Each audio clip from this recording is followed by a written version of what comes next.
अंदर से आवाज, जिंदा हूँ माँ जी।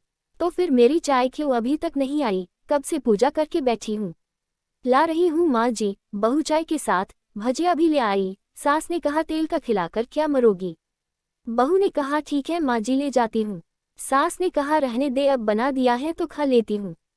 सास ने भजिया उठाए और कहा कितनी गंदी भजिया बनाई है तुमने। बहू, माँ जी मुझे कपड़े धोने हैं, मैं जाती हूँ। बहू दरवाजे के पास छिपकर खड़ी हो गई। सास भजिया पर टूट पड़ी और पूरी भजिया खत्म कर दी। बहू मुस्कुराए और काम पर लग गई। दोपहर के खाने का वक्त हुआ। सास ने फिर आवाज लगाई, कुछ खाने को मिलेगा। बहू ने आवाज नहीं दी। सास फिर चिल्लाई, भूखे मारोगी क्या? बहू आई सामने, खिचड़ी रख दी। सास गुस्से से, ये क्या है? मुझे इसे नहीं खाना, इसे ले जाओ। बहू ने कहा आपको डॉक्टर ने दिन में खिचड़ी खाने को कहा है, खाना तो पड़ेगा ही। सास मुंह बनाते हुए, हाँ तू मेरी माँ बन जा। बहू फिर मुस्कुराए और चली गई।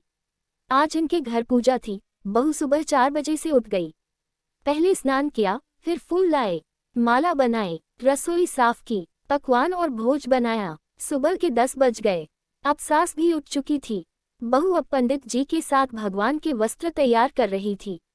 आज ऑफिस की छुट्टी भी थी और उनके पति भी घर पर थे।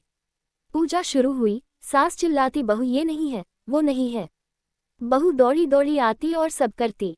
अब दोपहर के 3 बज गए थे। आरती की तैयारी चल रही थी। पंडित जी ने सबको आरती के लिए बुलाया और सबके हाथों में थाली दी। जैसे ही बहू ने थाली पकड़ी, थाली हाथों से गिर पड़ी। शायद भोज बनाते हुए बहू के हाथों में तेल लगा था, जिसे वो पोंछना भूल गई थी। सारे लोग तरह तरह की बातें करने लगे।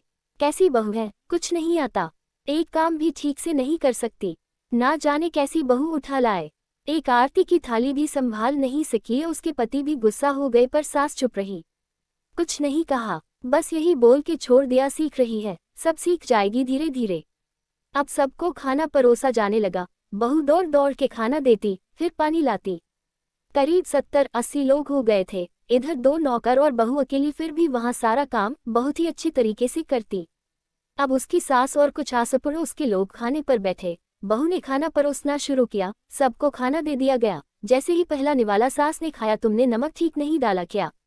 एक काम ठीक से नहीं करती, पता नहीं मेरे बाद कैसे ये घर संभालेगी।